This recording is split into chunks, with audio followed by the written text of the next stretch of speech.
Texas. For this next video, I am going to discuss approach, okay? And by approach, I mean, what is my plan as I go to the plate? What am I looking for as a hitter, okay? Every approach is going to be slightly different based on pitches that we hit well, which is in relation to our swing path. Okay, now I am going to cover an overall approach as well as more of an individual approach, and then talk a little bit about situational approach. Okay, but going from the overall approach, as every hitter, you know, we come in and you've probably all heard this, we want to look for the ball that's in the big part of the plate. Okay, we talk about middle to middle away. Okay, I like to talk about the outer third. Okay, when I was playing, I always used to think about this outer third. It was taught that way, and it's proven to be a good approach over the years for a lot of hitters.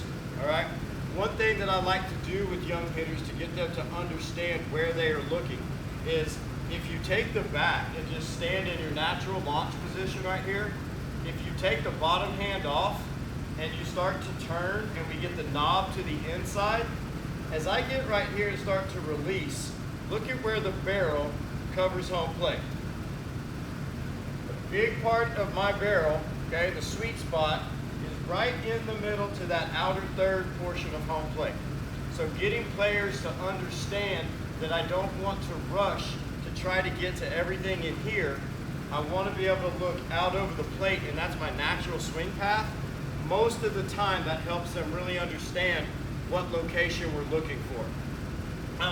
There's been a lot of talk out on in the internet, world of hitting about all this. So you've probably heard and seen most of this some other place. But for me and what I teach my guys and girls is, you have to be okay with getting out right here. Okay, as a hitter, you have to be okay with getting out inside. As you get older, you're going to react in there if the ball is in the zone. Okay, but number one, it's very hard for pitchers to go arm side in. So a right-handed pitcher trying to come arm side and come in here 3 times in the same at bat would be very, very difficult. Okay, lefty the same way, coming from the left side, trying to get in.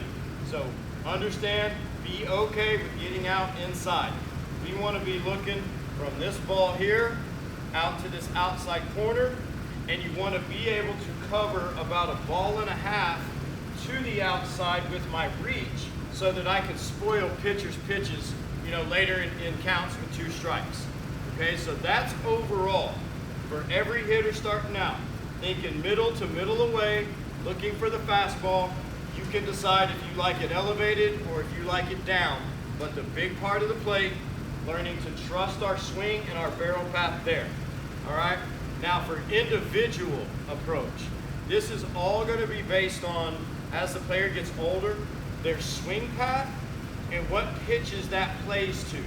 Okay, when I'm talking about approach and what guys look for, I always use the Alex Bregman, Mike Trout examples, because they're 2 extremes, both highly successful major league hitters. Alex Bregman loves the pitch up. Okay, he's got those hands here and he's going and he wants something elevated and he can just stay right there on. On the flip side of that, Mike Trout loves the ball down.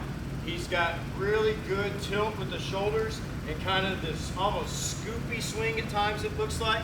Okay, loves the ball down. Used to struggle with the ball up, and that's where pitchers were getting him out. Of course, he went home and worked on it in the off season, and now it's not such a big deal. But used to be you could beat him high. Okay, love the ball down. As you develop over time, you will figure out which pitches you like to hit the best, which pitches you want to let go. The biggest problem with approach is that players understand what they should be doing, but once they get in the box, all of that kind of goes out the window. And I try to break it down and explain it to people. It would be like trying to build a house without having a blueprint.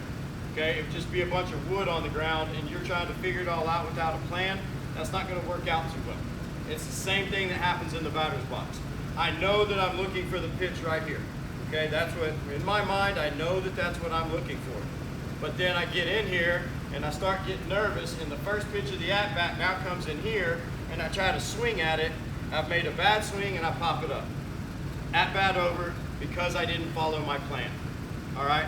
It has to be worked on.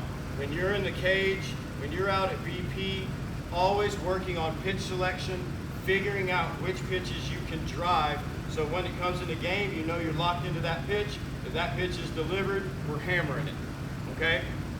Now, for situational approach, this is all based on the game situation, okay? What does the moment in the game call for? Do I just need to move a runner over with the ground ball? If that's the case, I want to be looking for something down. Hopefully down in a way, make it real easy, but something down that I can get on the ground. If I've got a runner at third, less than 2 outs, and sack fly would work. Want the ball elevated, need to look for the ball up a little bit, okay? And that's going to come as we get older, start to understand the game. Starting out with the young players, developing an overall approach, looking middle to middle away, fastballs, learning to lay off in. Individual, based on swing path, what pitches that we're looking for, and then the situational approach is all based on game situation and what that calls for at that time. Your coach may even be telling you right there, hey, we just need a ground ball the other way. Or hey, please get something elevated, we don't want to hit into a double play. Or whatever the case may be, okay? But approach is key. It is more important than mechanics. I'm gonna repeat that. It is more important than mechanics. You can have an absolutely gorgeous swing. It can look great on film, but if you get in the batter's box and you don't have a plan, that pretty swing's not gonna do anything for you. Okay, so pay close attention to the pitches we're swinging at and learn to be on time. All right, so I hope that helps. This is something that we really, really got to get through to our young hitters. You'll see a lot of success if we can get that approach under control and understood early. Until next time, y'all be good.